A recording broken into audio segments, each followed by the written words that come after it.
कल्पना करा की जर मानवाने लिखाणाची सुरुवात 5000 वर्षापूर्वी नाही तर 40,000 वर्षापूर्वी केली असेल तर? हो, हे ऐकून थोडं विचित्र वाटेल, पण जर्मनीतील एका अंधाऱ्या गुहेमध्ये सापडलेला एक शोध इतिहासकारांना प्रश्न विचारतो आहे. संशोधकांना तिथे सापडली 40,000 वर्ष जुनी मॅमथची मूर्ती. मॅमथ म्हणजे आजच्या हत्तीपेक्षाही प्रचंड हिमयुगातला एक विशाल प्राणी. पण खरी गोष्ट त्या मूर्तीची नाही, तर तिच्यावर कोरलेल्या गूढ खुणांची आहे. त्या मूर्तीवर रेषा, ठिपके आणि छोट्या फुलांच्या ओळी आहेत. पहिल्या नजरेत त्या फक्त खुणा वाटतात, पण कदाचित त्या काहीतरी सांगत आहेत.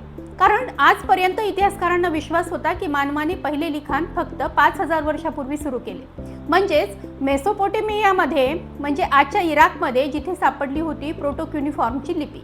पण जर जर्मनीच्या या गुहेमध्ये ह्या खुणा जर एखाद्या अर्थाने कोरलेल्या असतील तर, म्हणजे मानवाने विचार लिहून ठेवायला सुरुवात आपण समजतो त्यापेक्षाही 10 पट आधी केलेली असू शकते. तर काही संशोधक म्हणतात की या खुणा कदाचित गणना असू शकतात, कदाचित शिकार मोजण्यासाठी किंवा एखाद्या ऋतूची नोंद ठेवण्यासाठी. तर काही जणांना वाटतं की हा एखादा प्राचीन संदेश असू शकतो, किंवा कदाचित एखाद्या मानवाने आपली गोष्ट दगडावर लिहून ठेवलेली असेल. पण अजूनही एक प्रश्न अनुत्तरित आहे की त्या खुणांचा खरा अर्थ काय आहे. कदाचित जर्मनीच्या या अंधारा गुहेत मानवाच्या इतिहासाचा पहिला शब्द अजूनही लपलेला आहे. ही बातमी खरी आहे का? नक्की सर्च करा आणि इतरांना सुद्धा ही माहिती शेअर करा. धन्यवाद.